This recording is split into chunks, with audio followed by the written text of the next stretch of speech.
वकार Zaka, trader या शोबेबाज, दिखलावा, धोखेबाज, हरामखोर, ये सवाल आज हर दूसरे पाकिस्तानी के मुंह पर है। एक गाड़ी मर्सिडीज़ जो इस बंदे ने जीती, कीमत है इसकी 11 करोड़ रुपए, और ये गाड़ी सिर्फ 12 दिन में हाथ आई है। अब ज़रा सोचिएगा कि 12 दिन में इंसान क्या करते हैं, ज़्यादा से ज़्यादा ईएमआई से हिसाब कर लेते हैं, और इधर एक आदमी 12 दिन में 11 करोड़ की गाड़ी घर ले आया। तो सवाल ये नहीं कि गाड़ी आई कैसे, सवाल ये कि इतनी जल्दी आई क्यों। क्रिप्टो से आई, रियल एस्टेट से आई, खेल से आई, जुए से आई कैसे?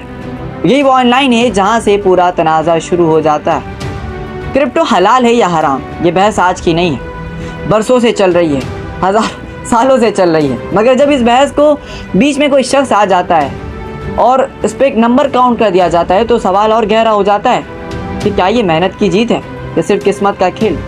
ये फिर एक ऐसा सिस्टम है जहाँ पर जिसे आम आदमी नहीं समझ पाता। और आज हम बात करेंगे उस शख्स की जिसके नाम सुनते ही दो खानों में लोग तब्दील हो जाते हैं। एक तरफ वो लोग जो इसे हीरो मानते हैं, दूसरी तरफ वो लोग जो इसे फ्रॉड कहते हैं। नाम है वकार ज़का। कहानी शुरू होती है 15 साल पीछे से, जब पाकिस्तान में क्रिप्टो करेंसी का नाम लेना भी मजाक समझा जाता था। लोग कहते थे कि ये फ्रॉड है, ये फजूल और पैसा डूब जाएगा। मगर एक आदमी मुसलसल की बात दोहरा रहा कि ये फ्यूचर है, ये डिजिटल दुनिया की सिमत है। और अब ये सवाल बनता है कि क्या वकार ज़का ने मुस्तकबिल पढ़ लिया था या महज इत्तेफाक के साथ राय दे रहे थे। जवाब के लिए थोड़ा आगे जाना होगा। आज बिटकॉइन दुनिया के सबसे बड़े फाइनेंशियल मौज़ूआत में से शुमार होता है। बड़ी बड़ी कंपनियां अपने एसेट्स इसमें शामिल कर रही हैं। ब्लॉकचेन में बड़े बड़े इदारे तहकीक कर रहे हैं। कई ममालिक अपनी डिजिटल करेंसी पर काम कर रहे हैं। जिस चीज़ को कभी मजाक समझा गया, आज उसी पर अरबों डॉलर लगाए जा रहे हैं। अब सवाल ये बनता है, ज़रा खुद से कीजिएगा, कि जो 15 साल पहले मजाक था वो आज दुनिया की संजीदा तरीन बहस क्यों बन गई। यहाँ एक गलतफहमी आम है। लोग समझते हैं कि वकार ज़का ने बिटकॉइन बनाया, ऐसा बिल्कुल नहीं है। उन्होंने सिर्फ पाकिस्तान में इस मौजू को जिक्र किया, लोगों को समझाया।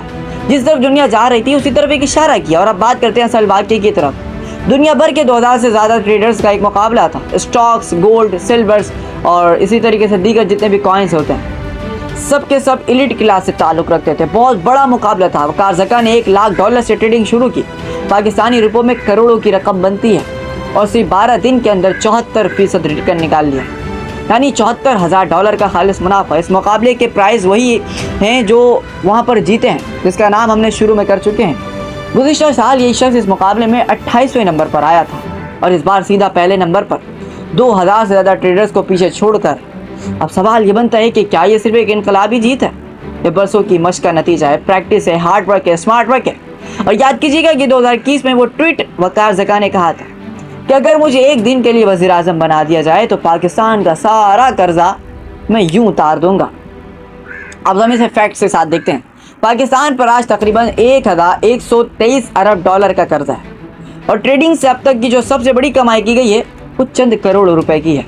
सीधा हिसाब लगाएं तो ये दावा ज़मीन से आसमान जितना दूर नज़र आता है, मगर शायद इसका मतलब ये था कि क्रिप्टो करेंसी को वो नॉर्मलाइज करना चाहते हैं, फॉरेन एक्सचेंज के कवानीन बताना चाहते हैं, फ्रीलांसर और जितने भी ट्रेडर्स हैं उनके लिए आसानी पैदा करना चाहते हैं। एक विज़न हो सकता है, मगर एक दिन में कर्जा उतार देना ये सिर्फ एक मुबालगा राय थी, झूठ था, प्रोपेगेंडा था। अब यहाँ को दिलचस्पी बातें आ जाती है। अगर बात सिर्फ टेक्नोलॉजी की होती तो इतना शोर क्यों मचता। और असल मसला वहाँ शुरू होता है जहाँ टेक्नोलॉजी और ट्रेडिंग आपस में जुड़ जाती हैं। ब्लॉकचेन एक टेक्नोलॉजी है, ट्रेडिंग बिल्कुल एक अलग मैदान है, मगर आम आदमी दोनों को एक ही समझ लेता है।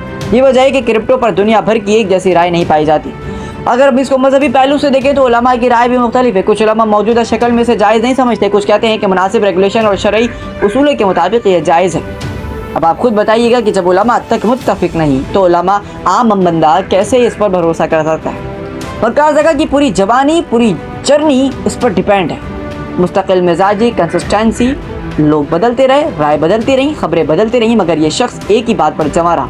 और आज आर्टिफिशियल इंटेलिजेंस, ब्लॉकचेन एजेंसीज और कैशलेस इकॉनमी की बात हो रही है, यानी दुनिया वाकई इस सिमत जा रही है। मगर एक नया सवाल वाकई इस सिमत इख्तियार कर चुका है कि अगर ये शख्स बरसों से सही कह रहा था तो बाकी नौजवानों क्यों पीछे रह गए। आखिर वो कौन सी गलतियाँ हैं जिनकी वजह से लाखों पाकिस्तानी ट्रेडिंग में अपना सरमाया खो बैठते हैं। तो यहाँ एक बात समझ लीजिएगा कि इस कामयाबी का मतलब हरगिज़ ये नहीं है कि नौजवान उठकर अपना सारा पैसा इसमें झोंक दे।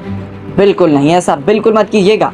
यही सबसे बड़ी गलती है जो इंसान कर बैठता है। सोशल मीडिया पर हमें सिर्फ नतीजा दिखाया जाता है, मुनाफा दिखाया जाता है, पोर्टफोलियो दिखाया जाता है, गाड़ी दिखाई जाती है, बंगला दिखाया जाता है और उसी की बुनियाद पर फैसला हो जाता है कि क्या हमें ये करना चाहिए।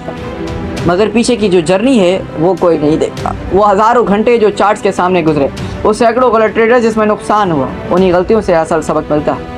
मगर आज का नौजवान सिर्फ एक ही रील देखकर, एक ही ट्रेडिंग में देखकर ट्रेडिंग में कूद पड़ता है। ना रिस्क मैनेजमेंट का पता होता है, ना स्टॉप लॉस का पता हो, ना मार्केट साइकोलॉजी का पता होता है, और चंद दिन में सारा पैसा ख़त्म। और फिर ये नौजवान मैदान में आता है और कहता है ट्रेडिंग तो एक स्कैम है। मगर सच में ये है कि बगैर तैयारी के मैदान में आना खुद एक ख़तरा है। और यहाँ ये बात सच है, बहुत से लोग वाकई धोखा देते हैं, गलत कोर्सेज बेचते हैं, गलत गाइडेंस देते हैं। दुनिया की किसी भी फील्ड को देख लीजिए, डॉक्टर्स बनना हो, इंजीनियर बनना हो, पायलट बनना हो, वकील बनना हो, हर जगह बरसों की कंसिस्टेंसी लगती है, मेहनत लगती है। मगर जब कोई कहे कि 1 महीने में करोड़पति बना दूंगा, तो जनाब वहाँ से भाग जाइएगा। याद रखिएगा कि फाइनेंशियल मार्केट जज्बात में आकर नहीं हो चलती। वक़्त ज़का ने डिसिप्लिन दिखाया और डिसिप्लिन से कामयाबी हासिल की, और इसके लिए कुछ लोग तालियां बजाते हैं और कुछ लोग गालियां देते हैं। कुछ कहते हैं कि पाकिस्तान का फ़ख्र है और कुछ कहते हैं कि हम तो इस इत्तेफाक नहीं करते, ये हराम खोर है। और यही दुनिया का उसूल है कि जब तक आप पब्लिक फिगर नहीं बन जाते, वहाँ तारीफ़ और तनकीद दोनों होती है। ये सिर्फ एक शख्स की कहानी नहीं, ये हर उस इंसान की कहानी है जिस पर शुरू में लोग हंसते हैं, जिसको पागल कहा जाता है, और बाद में कहा जाता है कि यार बताओ तो किया कैसे। मगर जो अपने विज़न पर डटा रहा, एक दिन वही लोग उसके लिए तालियां बजाते हैं। मगर यहाँ एक वार्निंग भी ज़रूरी है कि रिस्क लेना गलत नहीं, मगर हर रिस्क सही नहीं होता। हर ट्रेंड दौलत नहीं बनाता। सिर्फ दूसरे की कामयाबी देखकर अपनी ज़िंदगी का फैसला मत कीजिएगा।